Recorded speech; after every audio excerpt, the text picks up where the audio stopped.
grand rush dans les centres de vaccination. On va vivre ça évidemment en direct tout au long de la journée sur BFM TV. On va essayer de comprendre comment ça va s'organiser également avec vous, Béatrice Clairas. Bonjour, merci d'être avec nous. Vous êtes pharmacienne dans les Hauts-de-Seine, coprésidente de la Société française des sciences pharmaceutiques, Officinal. Oui. Les officines, justement, mises à contribution aussi. Je crois que vous travaillez beaucoup. Écoutez, on a l'impression de revivre ce qu'on a déjà vécu il y a quelques mois. Donc voilà, ce qui est compliqué, c'est qu'on sent une tension assez palpable à nouveau dans la population, puisque avec les d'impatience, c'est ça, d'impatience, et puis c'est surtout, si vous voulez, avec les nouvelles obligations vaccinales pour l'ensemble de la population et notamment les non-vaccinés, et bien maintenant il y a une urgence à se faire vacciner, sauf qu'on a des listes d'attente qui décalent à 5 semaines, 6 semaines en fonction des endroits. Les centres de vaccination dans certains endroits ont fermé, donc ça veut dire qu'en première ligne, c'est à nouveau les professionnels libéraux que sont les médecins, les infirmières, les pharmaciens. Personne n'est épargné. Donc c'est vrai que ça se tend, c'est compliqué. Il y a la vaccination contre la grippe, il ne faut pas l'oublier. Et là, je voudrais aussi alerter parce que c'est vrai qu'on en a discuté.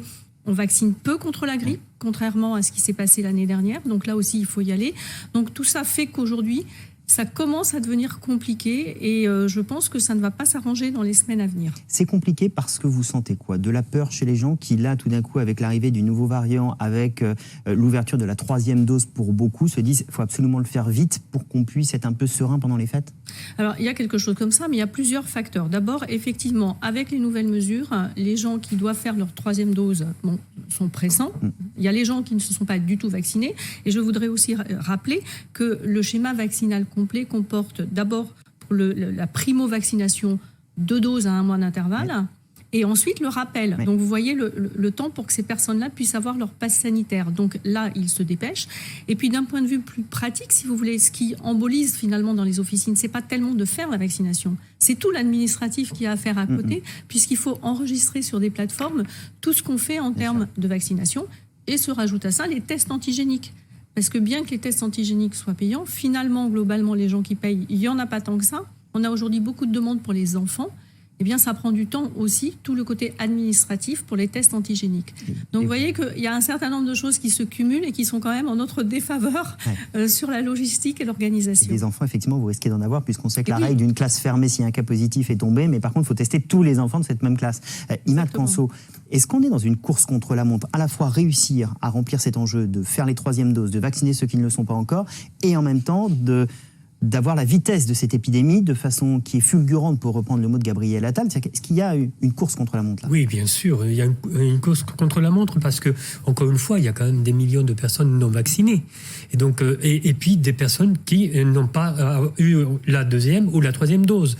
Donc, c'est important. La vitesse de propagation de ce virus, on l'a déjà dit, de ce mutant de variant Delta, est très importante et c'est ça qui nous a mis justement dans cette 5e vague.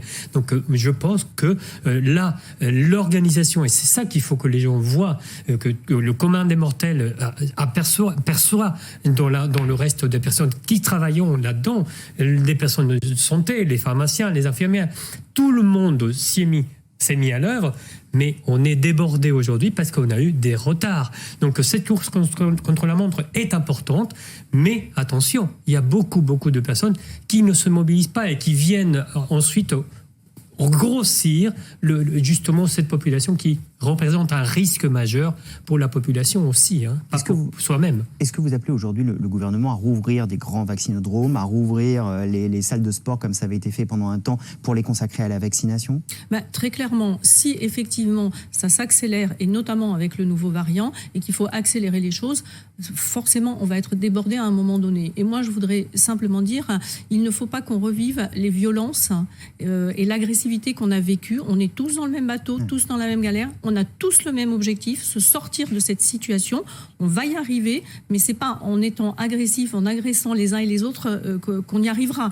Donc je crois qu'il faut aussi appeler au calme. On va y arriver. Il faut juste qu'on se mette en ordre de marche comme on l'a déjà fait, qu'on ajuste peut-être certaines choses. Mais oui, vous savez, je crois que tout ce qui peut aider à accélérer la vaccination, la couverture vaccinale, toutes ces mesures-là sont les bienvenues.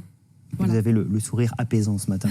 Imad Kanso, est-ce que dans votre hôpital, vous commencez à sentir l'effet de cette 5e vague? Parce qu'on parle du nombre de cas, mais il y a beaucoup de gens qui, heureusement, grâce à la vaccination, ne font plus de formes graves, n'ont plus besoin d'être hospitalisés. Mais est-ce que quand même, là, vous sentez que ça commence à tirer? Oui, la tension commence à se sentir dans les hôpitaux, pas que dans mon hôpital, le groupe hospitalier, mais aussi au niveau de la PHP. La métropole est quand même en première ligne.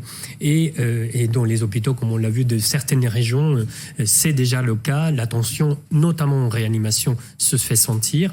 Donc, on n'est pas à la déprogrammation, bien entendu. On n'est pas encore à monter en grade d'alerte. Et néanmoins, on a quand même déjà des cas arrivés.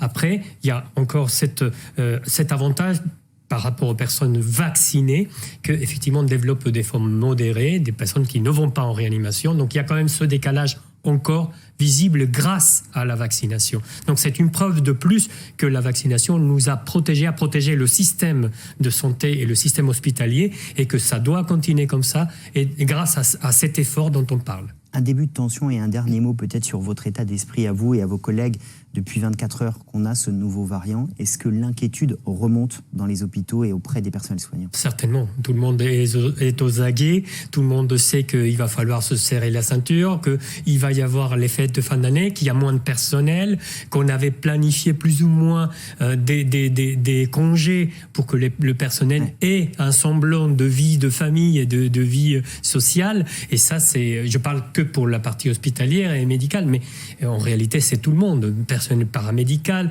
tout le personnel associé, infirmier et pharmacien, c'est terrible comme situation. Donc on sait ce qu'on a vécu, ce qu'on vit depuis déjà 2 ans, et malheureusement, la réalité, elle nous rattrape. Merci beaucoup à vous deux. Bonne journée de vaccination. Vous venez de réserver un chalet au ski sur Abridel avec